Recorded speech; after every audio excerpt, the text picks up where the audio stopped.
ಗಮನ ಸಿಗ್ತಾ ಇರೋದು. ಹಿಂದೆ ಚುನಾವಣೆ ಮುಂಚೆನೇ ಒಂದು ದಲಿತರ ಶೋಷಿತ ಸಮಾಜ ಆಗಬೇಕು ಅಂತ ನಿರ್ಧಾರ ಆಗಿತ್ತು. ಈಗ ಅದಕ್ಕೆ ಚಾಲೆಂಜ್ ಸಿಗ್ತಾ ಇದೆ ಅಂತ ನೋಡೋಣ. ಅದಕ್ಕಿನ್ನೂ ಭಾಳಷ್ಟು ನಮ್ಮ ವರಿಷ್ಠರಿದ್ದಾರೆ, ಸಮಾವೇಶ ಮಾಡಲಿಕ್ಕೆ ನಮ್ಮ ಜೊತೆ ಇನ್ನೂ ಭಾಳ ವರಿಷ್ಠರಿದ್ದಾರೆ. ಅವ್ರು ತೀರ್ಮಾನ ಮಾಡಬೇಕು. ಅದನ್ನು ಯಾವಾಗ ಬೇಕಾದ್ರೆ ಮಾಡಬಾರ್ದಂತೇನಿಲ್ಲ. ವರಿಷ್ಠರು ನಮ್ಮ ಪಕ್ಷ ಅದಕ್ಕೆ ನಿರ್ಧಾರ ಮಾಡಬೇಕು. ಕಾದು ನೋಡೋಣ ಅದನ್ನು. ತಾವು ಹಿರಿಯ ನಾಯಕರ ಭೇಟಿಯಾಗಿದೆ ಈ ಬಗ್ಗೆ ಮಾತುಕತೆ ಖರ್ಗೆ ಅವ್ರನ್ನ ಪರಮೇಶ್ವರ್ ಮಾತುಕತೆ ಆಗಿದೆ. ಯಾವ ಡೇಟ್ ಫಿಕ್ಸ್ ಆಗುತ್ತೆ? ಅದು ನೋಡೋಣ ಆಗ್ತೈತಿ. ಈಗ ಹೇಳಲಿಕ್ಕೆ ಆಗೋಲ್ಲ ಯಾವಾಗೂ ಏನಂತ. ಅದು ಎಲ್ಲರೂ ಕೂಡ ನಿರ್ಧಾರ ಮಾಡಬೇಕಾದ್ದು. ಪಕ್ಷ ಅನುಮತಿ ಕೊಡಬೇಕು. ಅದಕ್ಕೆ ಒಟ್ಟು ಮ್ಯಾಗೆ ಮಾಡ್ತಾರೆ. ಅದನ್ನು ಮಾಡಲಿಕ್ಕೆ ನಾನು ಒಬ್ಬನೇ ಇಲ್ಲ, ಭಾಳಷ್ಟು ಜನ ನಾಯಕರಿದ್ದಾರೆ. ಎಲ್ಲ ಕೂತು ಚರ್ಚೆ ಮಾಡ್ತಾರೆ.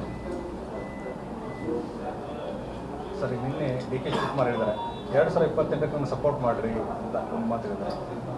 ಅದು ಪಕ್ಷ ಮಾಡಬೇಕು, ಅದು ನಾವಲ್ಲ. ಪಕ್ಷ ತೀರ್ಮಾನ ಅಂತಿಮ ತೀರ್ಮಾನ. ಪಕ್ಷ ತೀರ್ಮಾನ ಅಂತಿಮ ತೀರ್ಮಾನ. ಎಲ್ಲರೂ ಅದಕ್ಕೂ ಬದ್ಧರಾಗಿರಬೇಕು.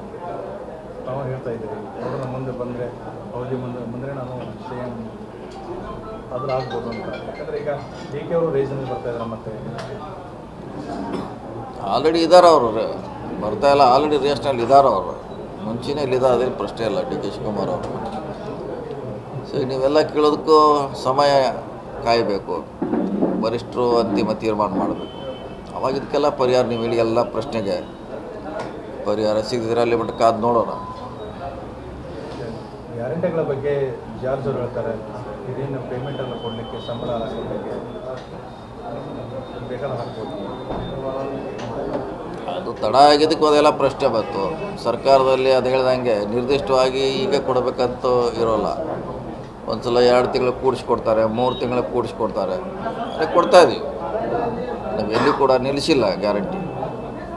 ಸರ್ಕಾರದಾಗ ವಿಳಂಬ ಸ್ವಾಭಾವಿಕ. ಅದೇನು ಸರ್ಕಾರ ಇದ್ದರೆ ಸಮುದ್ರ ಇದ್ದಾಗೆ ಇವತ್ತಂತ ಸ್ಪೆಸಿಫಿಕ್ಕಾಗಿ ಮಾಡಲಿಕ್ಕಾಗಲ್ಲ. ಕೊಡ್ತಾರೆ. ಈಗಾಗಲೇ 2 ತಿಂಗಳಿಗೊಮ್ಮೆ ಕೂಡಿಸ್ಕೊಡ್ತಾಯಿದ್ದೀವಿ.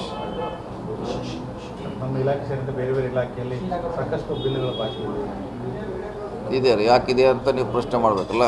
ಈಗ BJP ಅವ್ರು ಮಾಡಿಟ್ಟಿದ್ದ ನಾವು ಬಿಲ್ ಕೊಡಬೇಕಾಗಿದೆ.